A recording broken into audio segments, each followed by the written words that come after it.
Question number 1 है, देखो कि राज्यपाल राज्य में किसका प्रतिनिधि होता है? Whose representative is the governor in the state? राष्ट्रपति का, गृह मंत्री का, प्रधानमंत्री का या फिर मुख्यमंत्री का? क्या होगा राइट आंसर? राज्यपाल जो है यह देखो राज्य में किसका प्रतिनिधि होता है? जो राज्यपाल है यह राज्य में किसका प्रतिनिधि होता है? जल्दी से करेंगे और सबको बताएंगे। तो जो राज्यपाल है यह देखो राज्य में राष्ट्रपति का प्रतिनिधि होता है। क्या हो गया आंसर? तो ऑप्शन ए राष्ट्रपति। ठीक है, चलिए अगला सवाल करेंगे। अगला सवाल यहाँ पे है, यह देखो आपको दिया गया है, नेक्स्ट क्वेश्चन मिला हुआ है आपको यहाँ पे। यह सवाल है देखो कि उमियम झील किस राज्य में स्थित है? Which state is the Umiam lake located? Manipur, Mizoram, Meghalaya या फिर त्रिपुरा? निम्न में से किस राज्य में जो है देखो उमियम झील स्थित है? जो उमियम झील है यह किस राज्य में है? जो उमियम झील है यह किस राज्य में है? यह जो है किस राज्य में स्थित है? जल्दी से कीजिएगा और सबको बताइएगा। तो जो उमियम झील है यह देखो आपका स्थित है मेघालय में। क्या हो जाता है आंसर? तो ऑप्शन सी मेघालय। उमियम झील कहाँ पे है? तो जो उमियम झील है यह देखो आपका स्थित है मेघालय में। चलिए अगला सवाल पे चलेंगे। अगला सवाल यहाँ पे है, यह देखो दिया गया है कि चाणक्य का अन्य नाम था। Another name of Chanakya was Bhatt Swami या फिर विष्णुगुप्त या फिर राजशेखर या फिर अगला है देखो विशाखदत्त। क्या होगा? चाणक्य का अन्य नाम क्या था? चाणक्य का और दूसरा नाम क्या था? यह जो है यहाँ पे सबको करो अगर बताओगे तो चलो जल्दी से करना और सभी को यहाँ पर बतानी है। चाणक्य का दूसरा नाम क्या था? तो चाणक्य का जो अन्य नाम है, चाणक्य का जो दूसरा नाम है ये है देखो विष्णुगुप्त। ठीक है, जो चाणक्य है इनको विष्णुगुप्त के नाम से जाना जाता था। क्या हो जाएगा आंसर? तो ऑप्शन बी हो गया सभी का। चलिए नेक्स्ट क्वेश्चन देखेंगे। अगला सवाल, अगला सवाल यहाँ पे है, यह देखो आपको दिया गया है कि हाल ही में हटाया गया अनुच्छेद 370 भारत के किस राज्य से संबंध है? Which state of India is related to recently removed article 370?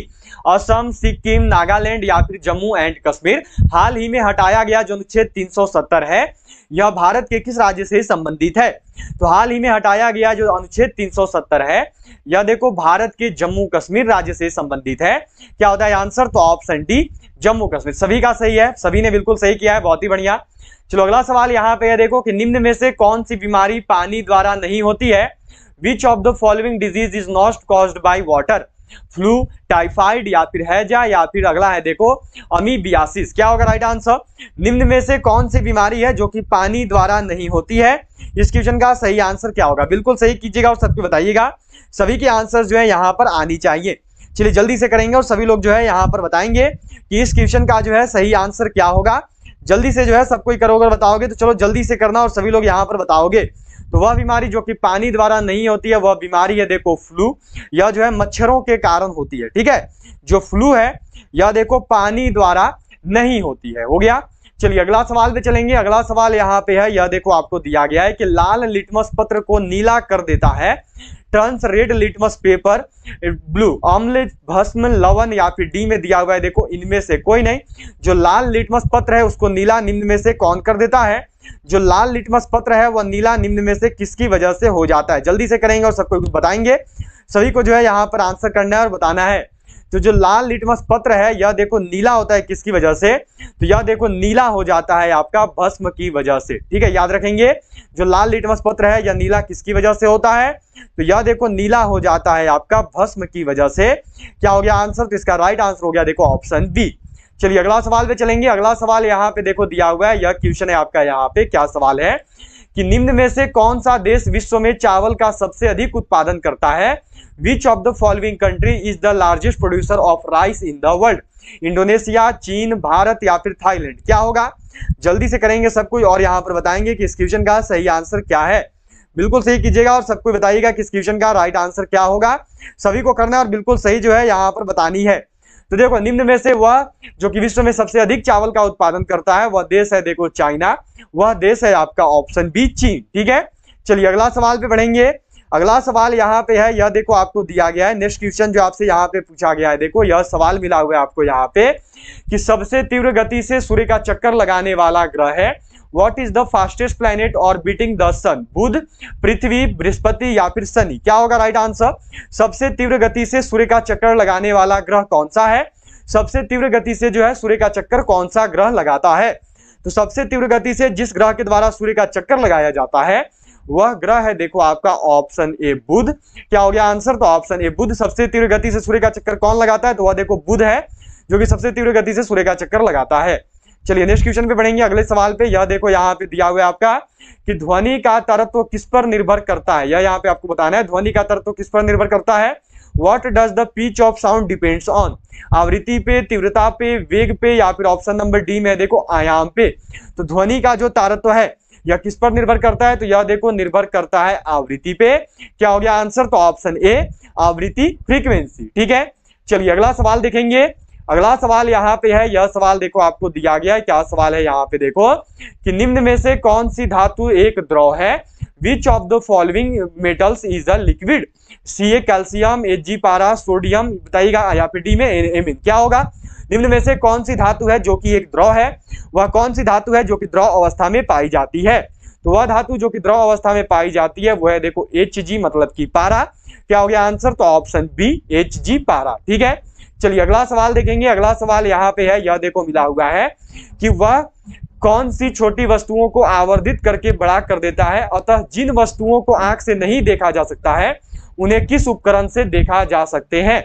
Who encourages small objects by magnifying them, so with which device can we see the object which cannot be seen with the eyes। Microscope के द्वारा, hydrometer के द्वारा, galvanometer के द्वारा, या फिर option number D में देखो लिखा हुआ है मैनोमीटर के द्वारा करना। और यहाँ पर बताना है देखो कि वह कौन सा यंत्र है, कौन सा उपकरण है जिससे छोटी वस्तुओं को बड़ा करके आसानी से देख सकता है। डायरेक्टली इसको ऐसे पूछा जाता है, तो वह कौन सा है, तो वह है देखो माइक्रोस्कोप। ठीक है, जो माइक्रोस्कोप है इसके द्वारा देखो छोटी वस्तुओं को बड़ा करके देखा जा सकता है।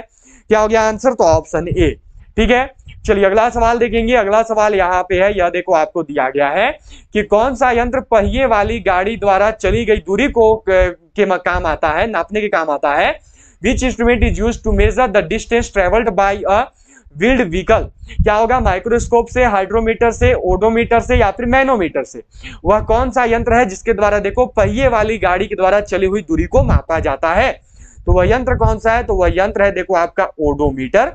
क्या हो गया आंसर, तो ऑप्शन सी हो गया सभी का यहाँ तक। चलिए अगला सवाल पे बढ़ेंगे। अगला सवाल यहाँ पे है, यह देखो आपको दिया गया है कि डीजल लोकोमोटिव कारखाना कहाँ स्थित है। Where is the diesel locomotive factory located. Chittaranjan में है, पेरबंदूर में है, वाराणसी में है, या फिर कपूरथला में है। जो डीजल लोकोमोटिव कारखाना है यह कहाँ पे स्थित है। इस क्वेश्चन का राइट आंसर क्या होगा, जल्दी से कीजिएगा और सबको बताइएगा। तो जो डीजल लोकोमोटिव कारखाना है यह देखो आपका स्थित है वाराणसी में। क्या हो गया आंसर, तो ऑप्शन सी वाराणसी। चलिए अगला सवाल करेंगे। अगला सवाल यहाँ पे है, यह देखो आपको दिया गया है कि निम्न में से किस राज्य में कोलेरू झील स्थित है। In which of the following states is Kolleru lake located. Tamil Nadu, Karnataka, Kerala, या फिर आंध्र प्रदेश। निम्न में से वह कौन सा राज्य है जहां पर देखो कोलेरू झील स्थित है। वह कौन सा राज्य है जहां पर कोलेरू झील है, जल्दी से कीजिएगा और सबको बताइएगा। तो वह राज्य जहां पर कोलेरू झील स्थित है वह राज्य कौन सा है, तो वह राज्य है देखो आपका आंध्र प्रदेश। क्या होता है आंसर, तो ऑप्शन डी आंध्र प्रदेश। हो गया सभी का। चलिए अगला सवाल पे चलेंगे। अगला सवाल यहाँ पे देखो दिया हुआ है, यह क्वेश्चन है आपका कि कैप्टन विलियम हॉकिंस किस जहाज से भारत पहुंचा। By which ship did captain William Hawkins reach India. Hector से, ड्रैगन से, स्क्वायर से, या फिर डी में है नन ऑफ दिस। जो कैप्टन विलियम हॉकिंस है या निम्न में से किस जहाज के द्वारा भारत पहुंचे। जल्दी से कीजिएगा और सबको बताइएगा कि इस क्वेश्चन का राइट आंसर क्या होगा। तो जो कैप्टन विलियम हॉकिंस है यह देखो हेक्टर नामक जहाज से जो है भारत पहुंचे थे। क्या होता है आंसर, इसका राइट आंसर हो जाएगा देखो ऑप्शन ए। ठीक है, चलिए अगला सवाल देखेंगे। अगला सवाल यहाँ पे है देखो, यह आपको दिया गया है। क्या सवाल है कि कितने समय में मलिक मोहम्मद जायसी ने पद्मावत की रचना की। किसके समय में, during whose time Malik Muhammad Jayasi composed Padmavat. Akbar के, शेरशाह के, बाबर के, या फिर औरंगजेब के। निम्न में से किसके समय में जो है देखो आपका मलिक मोहम्मद जायसी ने जो है पद्मावत की रचना की है। किसके समय में जो है देखो मलिक मोहम्मद जायसी के द्वारा पद्मावत की रचना करी गई है। इस क्वेश्चन का जो है राइट आंसर क्या होगा, तो वह जिसके समय में मलिक मोहम्मद जायसी ने पद्मावत की रचना की है वह कौन थे, तो वह है देखो शेरशाह शुरू के कार्यकाल के दौरान जो है मलिक मोहम्मद जायसी ने पद्मावत की रचना की है। ठीक है, चलिए अगला सवाल देखेंगे। अगला सवाल यहाँ पे है, यह देखो आपको दिया गया क्वेश्चन है कि निम्न में से किन भारतीय शहरों को उनकी स्थिति के कारण 0 माइल सिटी के रूप में जाना जाता है। Which of the following Indian cities are known as 0 mile city because of their location. Nagpur, Hyderabad, Delhi या फिर अहमदाबाद। क्या होगा राइट आंसर? जल्दी से कीजिएगा और सबको बताइएगा। सभी को यहाँ पर आंसर करना है और बताना है कि इस क्वेश्चन का जो है सही आंसर क्या होगा। बिल्कुल सही, सभी कोई अपना अपना आंसर रखिएगा, कोई भी देरी नहीं करेंगे और कोई भी जो है गलती भी नहीं करेंगे। बिल्कुल सही सबको यहाँ पर बतानी है। तो निम्न में से वह भारतीय शहर जिसको 0 माइल सिटी के रूप में जाना जाता है, वह भारतीय शहर है देखो आपका नागपुर। क्या हो गया आंसर? तो ऑप्शन ए नागपुर। ठीक है, चलो अगला सवाल पे चलते हैं। अगला सवाल यहाँ पे है, यह देखो आपको दिया गया नेक्स्ट क्वेश्चन है कि न्यूक्लियस की खोज सर्वप्रथम किसने की थी। Who discovered the nucleus first. Leeuwenhoek ने, स्वान ने, हॉफमिस्टर ने या फिर ब्राउन ने। निम्न में से किसके द्वारा जो है देखो न्यूक्लियर की खोज सर्वप्रथम की गई। निम्न में से वह कौन है जिसने न्यूक्लियर की खोज सर्वप्रथम करी है। इस क्वेश्चन का राइट आंसर क्या होगा? तो न्यूक्लियर की खोज जो है यह देखो सर्वप्रथम न्यूक्लियस की जो खोज है यह देखो सर्वप्रथम की गई थी ब्राउन के द्वारा। क्या होता है आंसर? तो ऑप्शन डी ब्राउन। ठीक है, चलिए अगला सवाल देखेंगे। अगला सवाल यहाँ पे है, यह देखो दिया गया है कि पत्ती के लाल, नारंगी और पीला के कारण होते हैं the red orange and yellow colours of the leaf are due to. Lignin के कारण, कैरोटेनॉइड के कारण या फिर नेक्स्ट में दिया हुआ है देखो एल्डिहाइड के कारण या फिर टैनिन के कारण। जल्दी से करना और सबको बताना कि इस क्वेश्चन का राइट आंसर क्या होगा। बिल्कुल सही सबको कीजिएगा और अपना अपना आंसर बताइएगा। तो पत्ती के जो है देखो लाल, नारंगी और पीला होने का जो कारण है वह क्या है? तो वो है देखो कैरोटीनॉइड्स। क्या हो गया आंसर? तो ऑप्शन बी कैरोटीनॉइड। ठीक है, चलिए अगला सवाल देखेंगे। अगला सवाल यहाँ पे है, यह देखो दिया हुआ है 20 नंबर सवाल है आपका यहाँ पे कि मानव अमाशय में निम्न में से कौन सा अम्ल उत्पन्न होता है। Which of the following acid is produced in human stomach. Formic अम्ल, सल्फ्यूरिक अम्ल, नाइट्रिक अम्ल या फिर हाइड्रोक्लोरिक अम्ल। मनुष्य का जो स्टमक है उसमें निम्न में से कौन सा जो है देखो आपका यहाँ पे कौन सा अम्ल जो है उत्पन्न होता है। जल्दी से करेंगे और सबको बताएंगे कि इस क्वेश्चन का जो है राइट आंसर क्या होगा। बिल्कुल सही जो है सबको यहाँ पे करना है और बताना है कि इस क्वेश्चन का राइट आंसर क्या है। तो वह कौन सा अम्ल है? तो वह अम्ल है देखो आपका हाइड्रोक्लोरिक अम्ल। ठीक है, याद रखेंगे। मानव अमाशय में निम्न में से कौन सा अम्ल उत्पन्न होता है? तो हाइड्रोक्लोरिक अम्ल उत्पन्न होता है, इसको HCl लिखते हैं। ठीक है, चलिए अगला सवाल पे चलेंगे। अगला सवाल यहाँ पे देखो दिया हुआ है, यह क्वेश्चन है कि निम्न देशों में से निम्न गैसों, ठीक है सॉरी मिस्टेक है यहाँ पे, निम्न गैसों में से कौन सी ग्रीन हाउस गैस नहीं है। Which one of the following gases is not a greenhouse gas? Carbon dioxide, methane, nitrous oxide या फिर देखो अगला दिया हुआ है डी में O2 ऑक्सीजन। जल्दी से कीजिएगा और सबको बताइएगा इस क्वेश्चन का राइट आंसर क्या है। निम्न गैसों में से कौन सी है जो कि ग्रीन हाउस गैस नहीं है? तो वह क्या है? तो वो है देखो आपका यहाँ पे ऑप्शन डी ऑक्सीजन। ठीक है, जो कार्बन डाइऑक्साइड है, मीथेन है और जो आपका नाइट्रस ऑक्साइड है, ये तीनों के तीनों देखो ग्रीन हाउस गैस है, लेकिन जो ऑक्सीजन है ये ग्रीन हाउस गैस नहीं है। ठीक है, चलिए अगला सवाल यहाँ पे आपको दिया हुआ है देखो ये है कि निम्न में से किसकी उपस्थिति के कारण पीतल का रंग हवा में फीका पड़ जाता है। Due to the presence of which of the following the colour of brass gets discoloured in air. Oxygen के, हाइड्रोजन सल्फाइड के, कार्बन डाइऑक्साइड के या फिर डी में देखो नाइट्रोजन के। किसकी उपस्थिति के कारण जो है देखो पीतल का रंग हवा में जो है आपका देखो यह कैसा हो जाता है? तो यह फीका पड़ जाता है। तो इसका जो कारण है वह क्या है? तो वो है देखो आपका यहाँ पे हाइड्रोजन सल्फाइड। क्या होता है आंसर? जिसका राइट आंसर हो गया देखो ऑप्शन बी हाइड्रोजन सल्फाइड। ठीक है, चलिए नेक्स्ट क्वेश्चन देखेंगे। अगला सवाल यहाँ पे है देखो कि पौधों के किस भाग से कॉफी प्राप्त होती है। From which part of the plant is coffee obtained. पुष्पों से, बीजों से, पत्तियों से या फिर अगला दिया हुआ है देखो फलों से। क्या होगा राइट आंसर? पौधे के किस भाग से जो है देखो कॉफी की प्राप्ति होती है। पौधा का वह कौन सा भाग है जिससे देखो कॉफी प्राप्त होता है। जल्दी से कीजिएगा और सबको बताइएगा। तो वह भाग है देखो बीज। पौधे वह कौन सा भाग है पौधा का? तो बीजों से जो है देखो कॉफी की प्राप्ति होती है। चलिए अगला सवाल देखेंगे। अगला सवाल यहाँ पे है देखो, यह दिया हुआ है कि आलू में ब्लैक हार्ट का कारक कौन है। What is the cause of black heart in potato? तांबे की कमी, पोटेशियम की कमी, ऑक्सीजन की कमी या फिर बोरॉन की कमी। आलू में जो ब्लैक हार्ट है इसका कारक क्या है? आलू में जो ब्लैक हार्ट नामक रोग है यह किसकी वजह से होता है? तो आलू में जो ब्लैक हार्ट नामक रोग है यह देखो होता है due to lack of oxygen, मतलब कि ऑक्सीजन की कमी की वजह से जो है देखो आलू में ब्लैक हार्ट नामक रोग होता है। चलिए अगला सवाल देखेंगे। अगला सवाल यहाँ पे है देखो कि निम्न में से कौन सा ईंधन न्यूनतम पर्यावरण प्रदूषण फैलाता है।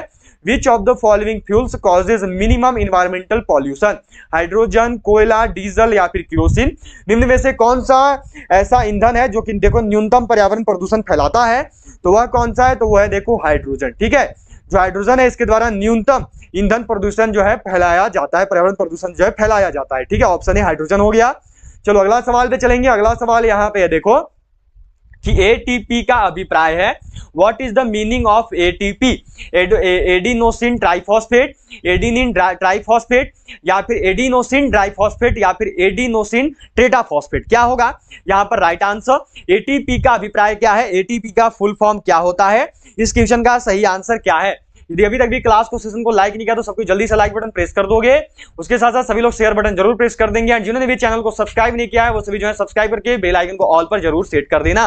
तो एटीपी का जो फुल फॉर्म है ये है देखो आपका एडिनोसिन ट्राइफॉस्फेट। क्या हो गया आंसर, तो ऑप्शन ए। ठीक है, हो गया सबका। चलो अगला सवाल पे बढ़ेंगे। अगला सवाल यहाँ पे देखो दिया हुआ है, यह सवाल है कि महात्मा गांधी राष्ट्रीय समुद्री उद्यान कहाँ स्थित है। Where is the Mahatma Gandhi national marine park located, Pirotan द्वीप में, रामेश्वरम में, गंगा सागर द्वीप में या फिर पोर्ट ब्लेयर में। जो महात्मा गांधी राष्ट्रीय समुद्री उद्यान है यह कहाँ पे स्थित है, इस क्वेश्चन का राइट आंसर क्या है। तो देखो जो महात्मा गांधी राष्ट्रीय समुद्री उद्यान है ना, यह आपका स्थित है पोर्ट ब्लेयर में। क्या हो गया आंसर, तो ऑप्शन डी पोर्ट ब्लेयर। ठीक है, चलिए अगला सवाल पे चलेंगे। अगला सवाल यहाँ पे देखो यह दिया गया कि अस्थायी चुंबक किस स्थिति में किया जा सकता है, under what conditions can a permanent magnet be used. बताना है यहाँ पे किस स्थिति में देखो यहाँ पर उपयोग लिखा हुआ है। ठीक है, अस्थायी चुंबक जो है किस स्थिति में प्रयोग किया जा सकता है, ढलवान लोहा में, पिटवान लोहा में, कच्चा लोहा में या फिर इस्पात में। यह नहीं पूछा है कि किससे बनता है, पूछा यह है कि किस में प्रयोग किया जा सकता है। तो देखो जो अस्थायी चुंबक है, जो परमानेंट मैग्नेट है ना, इनका प्रयोग किया जा सकता है स्टील में। क्या हो गया आंसर, तो ऑप्शन डी स्टील, इस्पात। ठीक है, चलिए अगला सवाल पे चलेंगे। अगला सवाल यहाँ पे है, यह देखो दिया गया है कि नीलगिरी के पर्वतीय क्षेत्र में कौन सा जलप्रपात स्थित है। Which waterfall is located in the hilly region of Nilgiri, Jog, एन्ना, धुआंधार या फिर पायकारा। क्या होगा, नीलगिरी के पर्वतीय क्षेत्र में जो है देखो कौन सा जलप्रपात स्थित है, इस क्वेश्चन का जो है राइट आंसर क्या है। तो नीलगिरी का जो पर्वतीय क्षेत्र है इसमें जो देखो आपका जलप्रपात स्थित है वह जलप्रपात कौन सा है, तो वह जलप्रपात है देखो आपका पायकारा जलप्रपात। क्या हो गया आंसर, तो ऑप्शन डी पायकारा। चलिए अगला सवाल पे चलेंगे। अगला सवाल यहाँ पे है, यह देखो आपको दिया गया है कि फ्रीडम इन एक्साइल के लेखक कौन है। Who is the author of the freedom in exile, Dalai Lama, Abdul Kalam Azad, Nelson Mandela या फिर शशि थरूर। क्या होगा right answer, freedom in exile, यह जो है इसके लेखक कौन है। फ्रीडम इन एक्साइल जो है निम्न में से किसके द्वारा लिखी गई है, तो फ्रीडम इन एक्साइल के जो लेखक हैं वो है देखो दलाई लामा। दलाई लामा जो इस क्वेश्चन के राइट आंसर हो गया ऑप्शन ए। चलिए अगला सवाल पे चलेंगे। अगला सवाल यहाँ पे देखो दिया हुआ है, यह है कि उत्तर प्रदेश की प्रमुख फसल है। The main crop of Uttar Pradesh is, मक्का, धान, गेहूं या फिर गन्ना। उत्तर प्रदेश की प्रमुख फसल कौन सी है, निम्न में से वह कौन सी फसल है जो कि उत्तर प्रदेश की प्रमुख फसल के रूप में जानी जाती है। उत्तर प्रदेश की प्रमुख फसल कौन सी है, जल्दी से करेंगे और सबको यहाँ पर बताएंगे। तो उत्तर प्रदेश की जो प्रमुख फसल है वह कौन सी है, तो वो है देखो आपका गेहूं। क्या हो गया आंसर, तो ऑप्शन सी गेहूं। ठीक है, राइट आंसर क्या होगा, तो ऑप्शन सी हो जाएगा आपका देखो गेहूं। ठीक है, चलिए अगला सवाल पे चलेंगे। अगला सवाल यहाँ पे देखो दिया हुआ है, यह है कि हमारे शरीर की कौन सी कोशिकाएं मानव शरीर के सैनिक के रूप में प्रसिद्ध हैं। Which cell of our body are famous as soldiers of our body.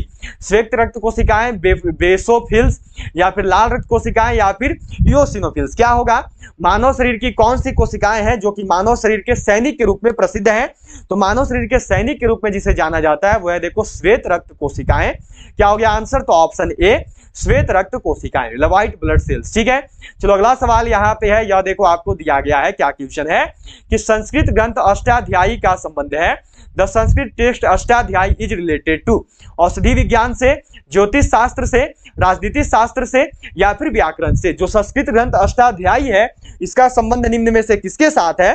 जो संस्कृत ग्रंथ अष्टाध्यायी है यह किसके साथ संबंधित है, जल्दी से कीजिएगा और सबको बताइएगा।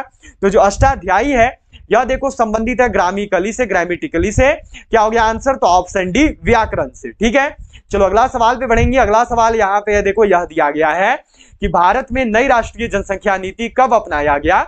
When was the new national population policy adopted in India?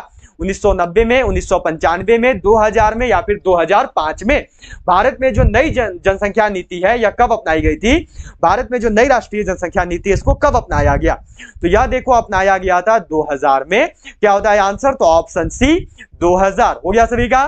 चलिए अगला सवाल देखेंगे। अगला सवाल यहाँ पे है, यह देखो दिया गया है कि लोहे में जंग लगने से बना पदार्थ है। What is the substance made in rusting of iron? Ferric oxide, calcium chloride, sodium chloride या फिर डी में देखो फेरिक एवं फेरस ऑक्साइड। क्या होगा राइट आंसर? जल्दी से कीजिएगा और सबको बताइएगा। लोहे में जंग लगने से बना पदार्थ जो है कौन सा है? लोहे में जंग लगने के बाद बनने वाला पदार्थ कौन सा है? तो वो है देखो आपका फेरिस ऑक्साइड, वो है देखो आपका फेरस ऑक्साइड। क्या होता है आंसर? तो ऑप्शन डी हो गया सभी का। चलिए नेक्स्ट क्वेश्चन देखेंगे। अगला सवाल है यहाँ पे देखो, यह दिया गया है कि विश्व मानवाधिकार दिवस किस दिन मनाया जाता है? World human rights day is celebrated on which day? 4 जुलाई, 8 अगस्त, 20 अक्टूबर या फिर 10 दिसंबर? जो विश्व मानवाधिकार दिवस है यह कब मनाया जाता है? जो विश्व मानवाधिकार दिवस है इसको हम लोग कब मनाते हैं? इस क्वेश्चन का सही आंसर क्या है? तो जिनका भी एग्जाम 15 जनवरी को होने वाला है, अगर अभी तक भी हमारी ई बुक को बाय नहीं किए हो तो जल्दी से सभी लोग खरीद लेंगे। जो हमारी आर्मी की देखो नई ई बुक है वो army general duty, women military police, tradesman, clerk सभी के लिए है। इसमें आपका 10 मॉडल पेपर ईजी लेवल का है, 10 मॉडल पेपर टफ लेवल का दिया हुआ है और 5 अग्निवीर का ओरिजिनल पेपर है। ये आपको मिल रहा है मात्र 85 रुपये में। जिनको भी खास करके देखो मैथ और रीजनिंग में दिक्कत होगा वो इस किताब को जल्दी से बाई कर लेंगे। ये 85 रुपये वाला। अभी आपका जो 13 नवंबर और 16 अक्टूबर को एग्जाम हुआ था इसमें 20 में से 20 सवाल इसी किताब से देखने को मिला था। फुल सॉल्यूशन के साथ है हिंदी इंग्लिश में। तो सभी लोग इस ई बुक को बाई कर लेना। ये मिल रहा है आपको खरीदने के लिए क्या करना है, ये जो नंबर दिख रहा है इसी नंबर पे आपको पेमेंट करना है, फोन पे, पेटीएम, गूगल पे से। और फिर पेमेंट करने के बाद जो है पेमेंट का स्क्रीनशॉट आपको इसी नंबर पे सेंड कर देना है व्हाट्सएप पे। एक और देखो ई बुक है। इस ई बुक से अभी जो आपका 16 अक्टूबर को एग्जाम हुआ था, इस ई बुक से जो है देखो अभी आपका जो एग्जाम लिया गया था 16 अक्टूबर को, 16 अक्टूबर का एग्जाम में और आपका 13 नवंबर का एग्जाम में, इस वाला ई बुक से 30 में से 28 सवाल आया था जीके जीएस का। तो ये ई बुक देखो, यह जो ई बुक है ये आपके लिए है जीडी का। ये ई बुक जीडी का है। इसके साथ साथ women military police, tradesman, technical, nursing assistant, clerk सभी का है। इसमें आपका 3200 प्लस जीके जीएस क्वेश्चन दिया हुआ है। ये भी हिंदी इंग्लिश दोनों में आता है और ये मिल रहा है आपको मात्र 90 रुपये में। तो ये दोनों ई बुक आपके लिए बेहतरीन होने वाला है। खरीदने के लिए इसको भी यही करना है कि इसी नंबर पर आपको पेमेंट कर देना है, फोन पे, पेटीएम, गूगल पे से। फिर पेमेंट करने के बाद जो है पेमेंट का स्क्रीनशॉट आपको इसी नंबर पर सेंड करना है। तो जितने भी लोग जो हो अभी एग्जाम देने वाले हो 15 जनवरी को, वो लोग इन दोनों ई बुक को जरूर बाई करोगे क्योंकि इससे आपका 15 जनवरी का पेपर आराम से निकल जाएगा। और अभी जो है 13 नवंबर को देखो, अभी केवल 13 नवंबर की ही अगर बात करें तो अभी जो है आपकी 13 नवंबर को जो है बच्चों को इस ई बुक से 50 में से 48 सवाल देखने को मिला था इन दोनों ई बुक में से। तो सभी लोग इन दोनों ई बुक को जरूर बाई कर लेंगे। एक ई बुक है 90 रुपये का, एक ही बुक है 50 रुपये का। 90 और 85 देखोगे तो हो जाएगा आपका 175 रुपया। लेकिन अगर साथ में करोगे तो दोनों ई बुक आपको मात्र 150 रुपये में मिल जाएगा। केवल 150 रुपये में आप इन दोनों ई बुक को खरीद सकते हैं। आपके 25 रुपये कम लगेंगे। तो खरीदने के लिए यही करना है कि ये जो नंबर दिख रहा है इसी नंबर पर आपको पेमेंट कर देना है और पेमेंट करने के बाद इसी नंबर पर आपको स्क्रीनशॉट सेंड करना है व्हाट्सएप पे। फिर जो ये ई बुक है ये PDF फॉर्मेट में आपके व्हाट्सएप पर भेज दिया जाए। मानवाधिकार दिवस है यह देखो मनाया जाता है 10 दिसंबर को। क्या हो गया आंसर? तो ऑप्शन डी 10 दिसंबर। ठीक है, चलिए अगला सवाल देखेंगे। अगला सवाल यहाँ पे है, यह देखो दिया गया है कि अहोम जनजाति भारत के किस राज्य से संबंधित है? Ahom tribe is related to which state of India? Assam या फिर नेक्स्ट में देखो आंध्र प्रदेश या फिर मध्य प्रदेश या फिर झारखंड? सभी लोग करेंगे और बताएंगे कि जो अहोम जनजाति है यह भारत के किस राज्य से संबंधित है। क्या होगा राइट आंसर? तो जो अहोम जनजाति है यह देखो भारत के असम राज्य से संबंधित है। क्या हो गया? तो ऑप्शन ए असम। ठीक है, चलिए अगला सवाल देखेंगे। अगला सवाल यहाँ पे देखो दिया हुआ है, यह क्वेश्चन है कि OMR का पूर्ण रूप क्या है? What is the full form of OMR? क्या होगा? Optical mark reader, on mark reader, on money reader या फिर डी में दिया हुआ है देखो ऑल ऑफ दीज। इस क्वेश्चन का सही आंसर क्या है? जल्दी से करेंगे और सबको बताएंगे कि यहाँ पर जो इसका राइट आंसर क्या होगा। OMR का फुल फॉर्म क्या है? OMR का पूरा नाम क्या है? जल्दी से करेंगे और सबको बताएंगे। तो OMR का जो पूर्ण रूप है वो है देखो ऑप्टिकल मार्क रीडर। क्या होता है आंसर? तो ऑप्शन ए। ठीक है, हो गया सबका। चलिए अगला सवाल पे बढ़ेंगे। अगला सवाल यहाँ पे है देखो, यह आपको दिया गया है। क्या क्वेश्चन है कि महाद्वीप जिसे the land of golden fleece के नाम से जाना जाता है, the continent which is known as the land of golden fleece? Europe, Asia, Africa या फिर ऑस्ट्रेलिया? वह महाद्वीप जिसे the land of golden fleece बोलते हैं, वह महाद्वीप कौन सा है? किस महाद्वीप को जो है देखो the land of golden fleece के नाम से जाना जाता है? The land of golden fleece जो है किस महाद्वीप को कहते हैं?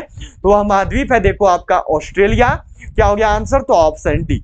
इसी के साथ देखो अब आपका आज का लास्ट क्वेश्चन है, 40 नंबर सवाल यहाँ पे देखो दिया हुआ है। यह सवाल है कि नाभिकीय रिएक्टर में ईंधन का काम करता है। What is the fuel used in a nuclear reactor? कोयला, यूरेनियम, रेडियम या फिर डीजल। नाभिकीय रिएक्टर में निम्न में से कौन है जो कि ईंधन का काम करता है? जो नाभिकीय रिएक्टर है उसमें जो है निम्न में से कौन है जिसका प्रयोग ईंधन के रूप में किया जाता है? तो जो नाभिकीय रिएक्टर है उसमें वह जो ईंधन की तरीके से काम करता है वह कौन है? तो वह है देखो यूरेनियम। क्या हो गया आंसर? तो ऑप्शन बी यूरेनियम। इसी के साथ देखो आपको जो है आज के 40 क्वेश्चन करवा दी गए, तो सबको जरूर बताइएगा कि 40 में से कितने सवालों को सही किए हो। उसके साथ साथ जाते जाते सभी क्लास को लाइक जरूर कर दोगे, सभी लोग शेयर जरूर कर देना। जिन्होंने भी चैनल को सब्सक्राइब नहीं किया है वो सभी जो है सब्सक्राइब करके बेल आइकन को ऑल पर जरूर सेट कर दोगे। अब आप सबसे मुलाकात होगी देखो सीधे जो है आज शाम 7 बजे, जब आएगी हमारी इंडियन आर्मी की बिल्कुल नई स्पेशल क्लास। आज जो हम लोग इंडियन आर्मी का बिल्कुल नया स्पेशल क्लास करेंगे 50 क्वेश्चन का। तो मिलते हैं आपसे सीधे शाम 7 बजे। तब तक के लिए जय हिंद, जय Bharat, have a good day. मिलेंगे आपसे सीधे शाम 7 बजे। सभी को जिस क्लास का पीडीएफ है वह देखो टेलीग्राम ग्रुप में मिल जाएगा, तो सभी लोग टेलीग्राम ग्रुप को जरूर ज्वाइन कर लोगे। टेलीग्राम ग्रुप से जुड़ने का जो लिंक है वह देखो नीचे डिस्क्रिप्शन बॉक्स में दिया हुआ है, वहां से जाकर सभी लोग ज्वाइन कर सकते हो। तो चलिए मिलते हैं आपसे सीधे जो है आज शाम 7 बजे। तब तक के लिए जय हिंद, जय Bharat, have a good day. जय हिंद, जय भारत।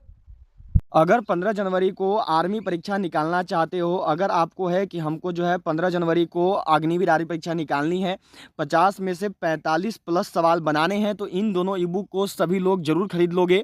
दोनों ई बुक, एक है मात्र 85 रुपये का, एक है मात्र 90 रुपये का।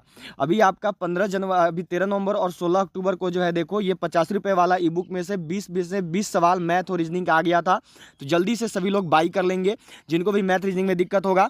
ये जो ई बुक देख रहे हो 90 रुपया वाला, इससे अभी 30 में से जो है 28 सवाल आया था 13 नवंबर और 16 अक्टूबर को बच्चों के एग्जाम में। तो टोटल 48 सवाल जो है बच्चों का सही हो गया, 50 में से 48 सवाल केवल यही 2 किताब पढ़ के। तो जितने भी लोगों का एग्जाम है 15 जनवरी को और आपको है कि मुझे आर्मी की वर्दी चाहिए, मुझे परीक्षा निकालनी है, तो सभी लोग जितने भी 15 जनवरी वाले हो इस ई बुक को जरूर बाई कर लोगे। ये एक देखो है 50 रुपये का, एक है 90 रुपये का। अलग अलग करोगे तो हो जाएगा आपका 175 रुपये, लेकिन अगर साथ में करोगे तो मात्र 150 रुपये में आप इन दोनों ई बुक को खरीद सकते हैं, केवल 150 रुपये में। 175 की जगह केवल आपको 150 रुपये पेमेंट करना है, 150 रुपये 150 रुपीज़, फिर आपको ये ई बुक जो है मिल जाएगा। और बाकी अलग अलग लेना चाहो तो 50 रुपये में आपका 10 मॉडल पेपर इजी लेवल का है, 10 मॉडल पर टफ लेवल का है और 5 अग्निवीर का ओरिजिनल पेपर है, मैथ ये सब सोल्व है। और एक है 3200 प्लस जीके जीएस क्वेश्चन का, ये मिल रहा है मात्र 90 रुपये में। दोनों करोगे तो मात्र 150 में दोनों मिल जाएगा। खरीदने के लिए यही करना है कि ये जो नंबर दिख रहा है इसी नंबर पर आपको फोन पे, पेटीएम, गूगल पे कर देना है और पेमेंट करने के बाद जो है पेमेंट का स्क्रीनशॉट आपको इसी नंबर पे व्हाट्सएप पे सेंड करना है। तो मात्र 150 रुपये में आप इन दोनों ई बुक को जो है खरीद सकते हैं। तो सभी 15 जनवरी वाले जरूर खरीद लेंगे।